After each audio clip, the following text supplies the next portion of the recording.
अब हम करेंगे श्री सत्यनारायण व्रत कथा। बोलो विष्णु भगवान की जय, माँ लक्ष्मी की जय। तीर्थ में सोनक आदि 88,000 ऋषियों ने पौराणिक श्री सूत जी से पूछा कि हे प्रभु, इस कलयुग में वेद विद्या रहित मनुष्यों को प्रभु भक्ति किस प्रकार मिलेगी तथा उनका उद्धार कैसे होगा। इसलिए हे मुनि श्रेष्ठ, कोई ऐसा तप कीजिए जिससे थोड़े समय में पुण्य प्राप्त होवे तथा मन वांछित फल मिले। वह कथा सुनने की हमारी इच्छा है। सर्वशास्त्रों के ज्ञाता श्री सूत जी ने कहा कि हे वैष्णव पूज्य, आप सबने सब प्राणियों के हित की बात पूछी है। अब मैं उस श्रेष्ठ व्रत को आप लोगों से कहूँगा जिस व्रत को नारद जी ने लक्ष्मी नारायण भगवान से पूछा था और श्री लक्ष्मीपति ने नारद जी से कहा था। आप ध्यान से सुनिए। एक समय नारद जी दूसरों के हित की इच्छा से अनेक लोकों में घूमते हुए मृत्यु लोक में आ पहुँचे। यहाँ बहुत योनियों में जन्मे प्राय सभी मनुष्यों को अपने अपने कर्मों के द्वारा दुखी देखकर नारद जी ने सोचा कि किस यत्न के करने से निश्चय इनका दुख दूर हो सकेगा। ऐसा मन में सोच करके वो विष्णु लोक को गए।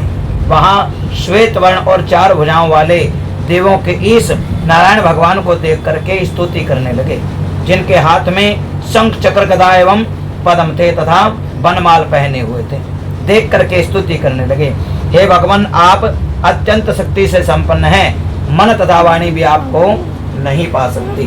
आपका आदि मध्य अंत नहीं है। निर्गुण स्वरूप सृष्टि के आदि भूति हुए भक्तों के दुखों को दूर करने वाले आप ही हैं। आपको मेरा नमस्कार है। बोलिए सत्यनारायण भगवान की जय। नारद जी से इस प्रकार की स्तुति सुनकर के भगवान ने कहा, हे नारद जी, आपके मन में क्या है? आपका यहाँ किस काम के लिए आगमन हुआ है? तब नारद मुनि ने कहा, मृत्यु लोक में सब मनुष्य जो अनेक योनियों में पैदा हुए हैं, अपने अपने कर्मों के द्वारा अनेक प्रकार के दुखों से दुखी हो रहे हैं। हे नाथ, आप मुझ पर दया रखते हैं तो बताएं कि उन मनुष्यों के वे दुख थोड़े से प्रीतन से कैसे दूर हो सकते हैं। श्री भगवान ने कहा कि हे नारद, मनुष्यों की भलाई के लिए तुमने अच्छी बात पूछी है। जिस काम के करने से मनुष्य मोह से छूट जाता है वह मैं तुमसे कहता हूँ। बहुत पुण्य को देने वाला स्वर्ग तथा मृत्यु लोक दोनों लोकों में दुर्लभ एक व्रत है। आज मैं प्रेम वश होकर तेरे से कहता हूँ। सत्यनारायण भगवान का यह व्रत विधान पूर्वक करके मनुष्य तुरंत यहाँ सुख भोग करके मरने पर मोक्ष को प्राप्त होता है। श्री भगवान के वचन सुन करके नारद जी ने कहा कि इस व्रत का क्या फल है, क्या विधान है, किसने यह व्रत किया और किस दिन यह व्रत करना चाहिए, आप विस्तार से कहें। भगवान ने कहा कि दुख शोक आदि को दूर करने वाला, धन धान्य को बढ़ाने वाला, सौभाग्य तथा संतान को देने वाला, सब स्थानों पर विजय कराने वाला, भक्ति और श्रद्धा के साथ किसी भी दिन मनुष्य सत्यनारायण भगवान की शाम के समय ब्राह्मणों और बंधुओं के साथ धर्मपरायण होकर के पूजा करे। भक्ति भाव से सवाया देवे, नैवेद्य केले का फल, घी दूध गेहूं का चूर्ण सवाया लेवे। गेहूं के अभाव में साठी का चूर्ण, शक्कर तथा गुड़ ले और सब भक्षण योग्य पदार्थ जमा करके सवाए पर अर्पण कर देवे। बंधुओं सहित ब्राह्मणों को भोजन करावे। भक्ति के साथ स्वयं भोजन करे। नृत्य गीत आदि का आचरण करता हुआ सत्यनारायण भगवान को स्मरण करता हुआ समस्त समय व्यतीत करें। इस तरह का व्रत करने वाले मनुष्य की मनोकामना अवश्य ही पूरी होती है। विशेषकर कलयुग में भूमि पर यही मोक्ष का सरल उपाय है। बोलिए श्री सत्यनारायण भगवान की जय। सूत जी बोले कि हे ऋषियों, जिसने पहले समय में इस व्रत को किया उसका इतिहास सुनिए। सुंदर काशीपुरी नगरी में एक अति निर्धन ब्राह्मण रहता था। वह भूख प्यास से बेचैन हुआ नित्य पृथ्वी फिरता था। ब्राह्मणों को प्रेम करने वाले भगवान ने ब्राह्मण को दुखी देखकर बूढ़े ब्राह्मण का रूप धर उसके पास जाकर के आदर के साथ पूछा कि हे विप्र, नित्य दुखी हुआ पृथ्वी पर क्यों फिरता है? हे श्रेष्ठ ब्राह्मण, यह मुझसे कहो, मैं सुनना चाहता हूँ। ब्राह्मण ने कहा कि मैं एक निर्धन ब्राह्मण हूँ और भिक्षा के लिए फिरता हूँ। हे भगवान, यदि आप इसका कोई उपाय जानते हैं तो कृपा करके कहें। वृद्ध ब्राह्मण ने कहा कि सत्यनारायण भगवान मनवांछित फल देने वाले हैं, इसलिए हे ब्राह्मण, तुम्हें उनका पूजन करना चाहिए, जिसके करने से मनुष्य सब दुखों से मुक्त हो जाता है। ब्राह्मण को व्रत का सारा विधान बतला करके बूढ़े ब्राह्मण का रूप धारण करने वाले सत्यनारायण भगवान अंतर ध्यान हो गए। जिस व्रत को वृद्ध ब्राह्मण ने बतलाया है मैं उसे अवश्य करूंगा। यह निश्चय करने पर उस ब्राह्मण को रात में नींद नहीं आई। वह सवेरे ही उठा, सत्यदेव भगवान के व्रत का निश्चय कर भिक्षा के लिए चल दिया। उस दिन उसको भिक्षा में बहुत सा धन मिला, जिससे बंधु बांधव के साथ उसने सत्यनारायण भगवान का व्रत किया। इसके करने से वह ब्राह्मण सब दुख से छुटकर अनेक प्रकार की संपत्तियों से युक्त हुआ। उस समय से वह ब्राह्मण हर मास व्रत करने लगा। इस तरह सत्यनारायण भगवान के इस व्रत को जो कोई करेगा वह सब पापों से छुटकर मोक्ष को प्राप्त होगा। बोलिए श्री सत्यदेव भगवान की जय। आगे जो पृथ्वी पर इस व्रत को करेगा वह मनुष्य सब दुखों से छुट जाएगा। इस तरह नारद जी का पूछा है भगवान श्री नारायण का कहा हुआ यह व्रत मैंने आप लोगों को सुनाया, मैं और क्या कहूँ। ऋषि बोले कि हे मुनीश्वर, संसार में इस ब्राह्मण से सुनकर किस किस ने व्रत को किया हम सब सुनना चाहते हैं, इसके लिए हमारे मन में श्रद्धा है। सूत जी बोले हे मुनियों, जिसने इस व्रत को किया वह सब सुनो। एक समय वह ब्राह्मण धन और ऐश्वर्य के अनुसार व्रत करने को तैयार हुआ। उसी समय एक लकड़ी बेचने वाला बूढ़ा आदमी आया और बाहर लकड़ियों को रख करके ब्राह्मण के मकान में गया। प्यास से दुखी लकड़हारे ने उनको व्रत करते देखकर उस ब्राह्मण को नमस्कार करके कहने लगा कि आप यह क्या कर रहे हैं और इसके करने से क्या लाभ होता है, कृपा करके आप मुझे बताएं। ब्राह्मण ने कहा कि इस सब मनोकामना को पूरा करने वाला यह सत्यनारायण भगवान का व्रत है, इन्हीं की कृपा से मेरे यहाँ धन धान्य की वृद्धि हुई है। ब्राह्मण से इस व्रत के बारे में जानकर लकड़हारा बहुत प्रसन्न हुआ। चरणामृत और प्रसाद खाने के बाद अपने घर को गया। लकड़हारे ने मन में इस प्रकार का संकल्प किया कि आज गांव में लकड़ी बेचने से जो धन मुझे मिलेगा उसी से सत्यदेव भगवान का व्रत करूंगा। यह मन में विचार कर वह बूढ़ा लकड़हारा लकड़ियां अपने सिर पर रख करके जिस नगर में धनवान लोग रहते थे ऐसे ही सुंदर नगर में गया। उस रोज वहां पर उसे उन लकड़ियों के दाम पहले दिनों से 4 गुना ज्यादा मिले। तब वह बूढ़ा लकड़हारा दाम ले और प्रसन्न होकर पक्के केले की फली, शक्कर, घी, दूध, दही, गेहूं का आटा इत्यादि भगवान के व्रत की कुल सामग्रियों को लेकर के अपने घर गया।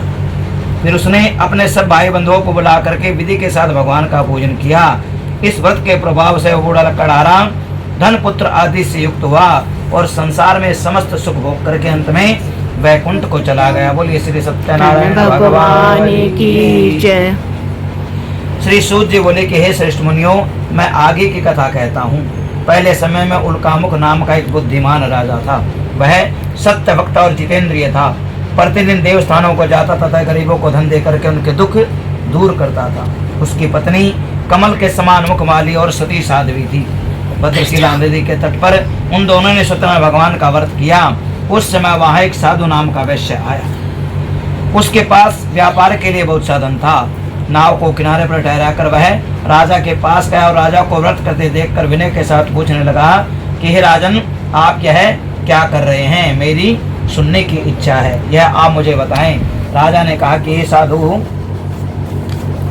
अपने बंधु बांधवों के साथ पुत्र आदि की प्राप्ति के लिए यह महाशक्तिवान सत्यनारायण भगवान का व्रत व पूजन किया जा रहा है। राजा के वचन सुनकर साधु आदर के साथ बोला कि हे राजन, मुझसे भी इसका विधान कहिए, मैं भी आपके कथन अनुसार इस व्रत को करूंगा। मेरी भी कोई संतान नहीं है। राजा से विधान सुन व्यापार से निवृत्त हो वह आनंद के साथ घर गया। साधु ने अपनी स्त्री से संतान देने वाले इस व्रत का समाचार सुनाया और कहा कि जब मेरी संतान होगी तब मैं इस व्रत को करूंगा। साधु ने ऐसे वचन अपनी स्त्री लीलावती को कहे।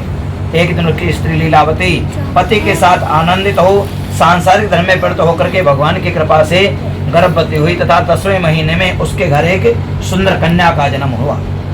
दिनों दिन वह कन्या इस तरह बढ़ने लगी जैसे शुक्ल पक्ष का चंद्रमा बढ़ता है। कन्या का नाम कलावती रखा। तब लीलावती ने मीठे शब्दों में अपने पति से कहा कि मैं आपने जो संकल्प किया था कि भगवान का व्रत करूंगा, अब आप उसे पूरा कीजिए। साधु बोला कि हे प्रिय, कन्या के विवाह पर करूंगा। अपनी पत्नी को आश्वासन दे वह नगर को चला गया। कलावती पितृगृह में वृद्धि को प्राप्त हो गई। साधु ने जब नगर में सखियों के साथ अपनी बेटी को देखा तो तुरंत दूत बुला करके कहा कि पुत्री के लिए कोई सुयोग्य वर देख करके लाओ। साधु की आज्ञा पाकर दूत कंचन नगर में पहुंचा और वहां पर बड़ी खोज कर देखभाल कर लड़के के लिए सुयोग्य वणिक पुत्र को साथ में ले आया। उस सुयोग्य लड़के को देख करके साधु ने अपने भाई बंधुओं के साथ प्रसन्नचित्त अपनी पुत्री का विवाह उसके साथ कर दिया। किंतु दुर्भाग्य से विवाह के समय भी व्रत को करना भूल गया। तब श्री भगवान क्रोधित हुए और श्राप दिया कि तुम्हें दारुण दुख प्राप्त होगा। अपने काम में कुशल साधु बनिया अपने दामाद सहित समुद्र के समीप स्थित रतनपुर नगर में गया और वहां पर दोनों ससुर जमाई चंद्रकेतु राजा के नगर में व्यापार करने लगे। एक दिन भगवान सत्यदेव की माया से प्रेरित कोई चोर राजा के धन को चुराकर भागा जा रहा था, किंतु पीछे से राजा के दूतों का आता देखकर चोर ने घबराकर भागते भागते धन को वहीं चुपचाप रख दिया जहां वे ससुर जमाई ठहरे हुए थे। जब राजा के दूतों ने साधु वैश्य के पास राजा के धन को रखे देखा तो दोनों को बांध करके ले गए और प्रसन्नता से दौड़ते हुए राजा के पास जाकर के बोले, हे राजन, ये दो चोर हम पकड़ करके लाए हैं, आप देख करके आज्ञा दें। राजा की आज्ञा से उनको कठिन कारावास में डाल दिया गया और उनका सब धन राजा ने छीन लिया। भगवान के कोप से वैश्य की पत्नी भी घर पर बहुत दुखी हुई। घर पे जो धन रखा था चोर चुरा करके ले गए। शारीरिक व मानसिक पीड़ा एवं भूख प्यास से अति दुखित हो कलावती अन्न की चिंता में एक ब्राह्मण के घर में गई। उसने वहां सत्यनारायण का व्रत होते देखा और कथा सुनी, प्रसाद ग्रहण कर रात में घर आई। माता ने कलावती से कहा कि पुत्री दिन में कहाँ रही, वह तेरे मन में क्या है। कलावती ने कहा कि हे माता, मैंने एक ब्राह्मण के घर में सत्यदेव भगवान का व्रत होते देखा है। कन्या के वचन सुनकर लीलावती भगवान के पूजन की तैयारी करने लगी। लीलावती ने अपने परिवार और बंधुओं के साथ सत्यनारायण भगवान का व्रत किया और वर मांगा कि मेरे पति और दामाद जहाँ भी हैं शीघ्र आ जावें, और प्रार्थना की कि हे प्रभु, हम सबका अपराध क्षमा कीजिए। सत्यनारायण भगवान इस व्रत से संतुष्ट हुए और राजा चंद्रकेतु को स्वप्न में दर्शन दे करके कहा कि हे राजन, दोनों बंदी वैश्यों को प्रातः ही छोड़ दो, उनका सब धन जो तुमने ग्रहण किया है उन्हें दे दो, नहीं तो मैं तेरा धन राज्य पुत्र आदि सब नष्ट कर दूंगा। राजा को ऐसे वचन कहकर भगवान अंतर ध्यान हो गए। प्रातःकाल राजा चंद्रकेतु ने सभा में अपना शुक्र सुनाया और दोनों वणिक पुत्रों को कैद से मुक्त कर सभा में बुलाया। दोनों ने आते ही राजा को नमस्कार किया। राजा मीठे वचनों से बोले कि हे महानुभावो, भाग्यवश ऐसा कठिन दुख तुम्हें प्राप्त हुआ है, अब तुम्हें कोई भय नहीं। ऐसा कहकर राजा ने उनको नए नए वस्त्राभूषण पहनवाए तथा जितना धन लिया था उससे दोगुना धन दिलवाकर आदर के साथ विदा कर दिया। दोनों वैश्य अपने घर को चल दिए। बोली श्री सत्यनारायण भगवान की जय। सूर्य बोले कि वैश्य तथा उसके जमाई ने मंगलाचार करके यात्रा आरंभ की और अपने नगर को चल दिए। उनके नाव के थोड़ी दूर पहुंचने पर दंडी वेशधारी सत्यनारायण भगवान ने उनसे पूछा कि हे वैश्य, तेरी नाव में क्या है। अभिमानी वणिक हंसता हुआ बोले कि हे साधु, आप क्यों पूछते हैं, क्या धन लेने की इच्छा है। मेरी नाव में तो बेल पत्ते आदि भरे हैं। वैश्य की ऐसी बात सुन करके भगवान ने कहा कि तुम्हारा वचन सत्य हो। ऐसा कहकर दंडी वहां से चले गए और कुछ दूर जाकर के समुद्र के किनारे बैठ गए। दंडी के जाने पर वैश्य ने नित्य क्रिया करने के बाद नाव को ऊंची उठी देख करके अचंबा किया तथा नाव में बेल पत्ते आदि देखकर मूर्छित तो जमीन पर गिर पड़ा। फिर मूर्छा खुलने पर अत्यंत शोक प्रकट करने लगा। तब उसके दामाद ने कहा कि अब शोक न करे, यह सब दंडी का श्राप है, अतः हमें उनके शरण में चलना चाहिए, तभी हमारी इच्छा पूर्ण होगी। दामाद के वचन सुन वह दंडी के पास पहुंचा और अत्यंत भक्तिभाव से नमस्कार करके बोला कि मैंने आपसे जो असत्य वचन कहे थे उनको क्षमा कीजिए। ऐसा कहकर महान शोकातुर हो रोने लगा। तब दंडी भगवान ने कहा कि हे वणिक पुत्र, मेरी आज्ञा से बार बार तुम्हें दुख प्राप्त हुआ है, तू मेरी पूजा से विमुख हुआ है। साधु ने कहा कि हे भगवान, आपकी माया से मोहित ब्रह्म आदि भी आपके रूप को नहीं जानते, तब मैं अज्ञानी कैसे जान सकता हूँ। आप प्रसन्न होइए, मैं सामर्थ्य के अनुसार आपकी पूजा करूंगा, मेरी रक्षा करो और पहले के समान नौका में धन भर दो। उसके भक्ति युक्त वचन सुन करके भगवान अंतर ध्यान हो गए और उसको इच्छानुसार वर दे दिया। तब उन्होंने आकर देखा कि नाव धन से परिपूर्ण है। फिर वह भगवान सत्यदेव का पूजन कर साथियों के साथ अपने नगर को चल दिया। जब अपने नगर के निकट पहुंचा तो दूत को घर भेजा।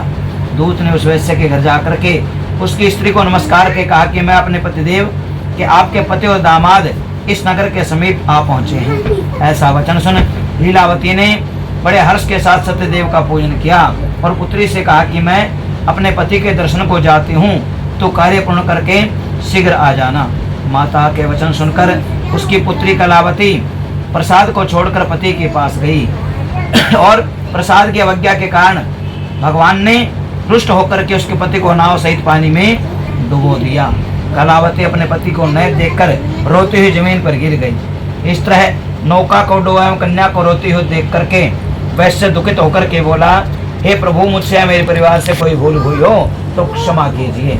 उसके दीन वचन सुनकर के सत्यदेव प्रसन्न हुए और आकाशवाणी हुई कि हे वैश्य, तेरी कन्या मेरे प्रसाद को छोड़ करके आई है, इसीलिए इसका पति अदृश्य हुआ है। यदि वह घर जा करके प्रसाद खा करके लौटे तो उसे पति अवश्य मिलेगा। आकाशवाणी से सुनकर के कलावती ने घर पहुंच करके प्रसाद खाया, फिर आकर के पति के दर्शन किए। तब वैश्य परिवार के सब लोग प्रसन्न हुए।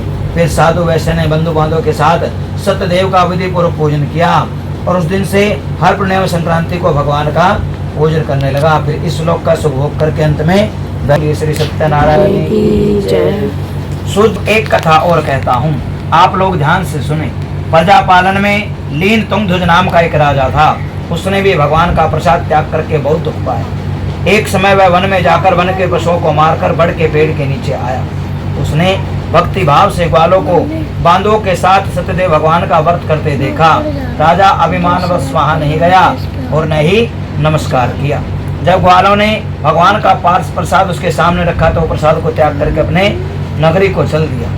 नगरी में पहुंचने पर उसने अपना सब कुछ नष्ट पाया तो वह जान गया कि यह सब भगवान ने किया है। तब वह विश्वास करके ग्वालों के पास गया और विधि पूर्वक भगवान को पूजन करके प्रसाद खाया तो सत्यदेव की कृपा से पहले जैसा था वैसे ही फिर हो गया। अंत में सुख भोग करके मरने पर स्वर्ग लोक को चला गया।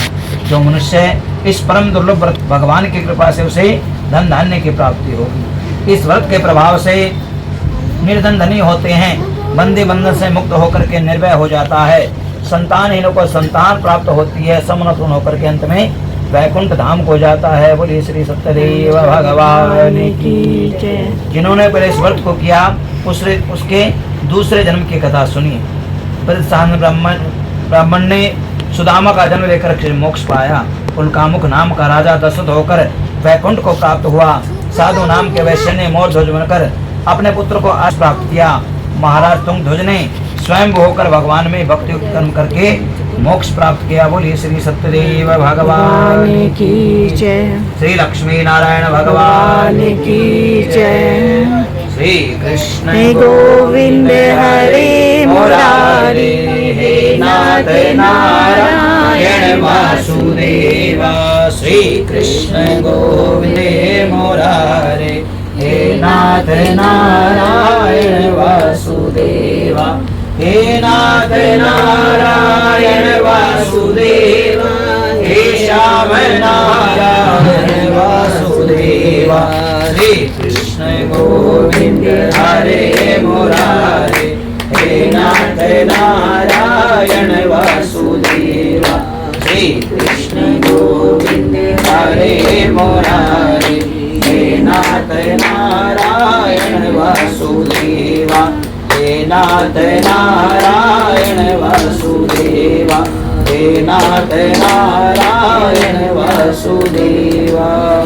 बोलिए श्री सत्यनारायण भगवान की जय।